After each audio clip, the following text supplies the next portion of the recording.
ਵੇਖੋ कैसा उन्होंने एक ज़हन सी उन्होंने ज़हन में गल पुख्ता हुई सी और उस वक्त का ये रिवाज से अज तो 400 साल 500 साल पहलू या 600 साल पहलू गल सी कि जो तुसी बच्ची ने अपने कंध में सुराख कर लेने कि उन्होंने लोगों सब को पता लग जाना कि मंगनी हुई है उन्हें सिर ते दुपट्टा ले लेना। फिर सब तो वड्डी गल है कि जो इंसान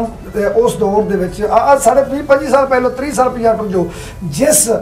बंदे दे घर धी पैदा हो जानी उस दिन उन्हें अपने सिर ते पग रखनी और सारी मरण तक उन्हें अपने सिर तो पग किसी को अपना यानी कि वाल जो वाहने ने सुहांदा जो ना ये किसी को विखाना नहीं। जिस दिन उन्हें घर धी हो जानी उन्हें सिर ते कपड़ा बन के पग बन लेनी है फिर और किसी ने वाल नहीं वेखने किसी ने सुहांदा नहीं वेखना। आखने भंडार बैठी हाँ क्या पुराने घर अज भंडार बैठी भंडार है जी भंडार अज के दौर च मुक्क ही गया मुक गया पता ही नहीं किसी को भंडार आंदे जी जी बिल्कुल इस तरह भंडार की सी कि एक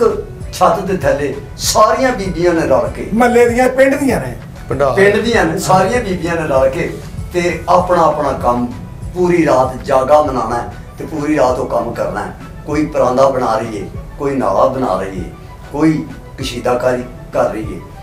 जो किसी को होंदा है ਉਹਦੇ ਮੁਤਾਬਕ ਕਰ ਰਹੀ ਕੋਈ ਚਰਖੇ ਨਾਲ ਲੱਗੀ ਹੈ। ਅੱਛਾ ਉਹਨਾਂ ਸਾਰੀਆਂ ਦੇ ਵਿੱਚੋਂ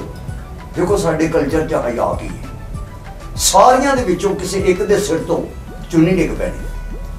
ਤੇ ਸਾਰੀਆਂ ਨੇ ਕੰਮ ਛੱਡ ਦੇਣਾ ਨਹੀਂ ਉਹਦੇ ਸਾਈਂ ਦੀ ਖੈਰ ਮੰਗੋ ਜਿਹਦੇ ਸਿਰ ਤੋਂ ਚੁੰਨੀ ਡਿੱਗੀ। ਹਾਏ ਹਾਏ ਅੱਜ ਤੇ ਉਹ ਵਕਤ ਆ ਗਿਆ ਸਾਈਂ ਮਾਰ ਕੇ ਨਿਕਲਦੇ ਆ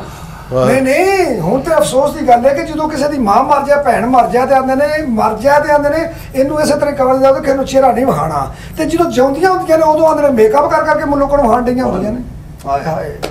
साडा कल्चर सी कि ਉਹਦੇ ਸਿਰ ਤੋਂ ਕਪੜਾ ਡਿੱਗਣਾ ਤੇ ਆਖਣਾ ਨਹੀਂ ਇਹਦੇ ਸਿਰ ਤੇ ਸਿਰ ਦੇ ਸਾਈਂ ਦੀ ਇਹਦੇ ਸਿਰ ਦੇ ਸਾਈਂ ਦੀ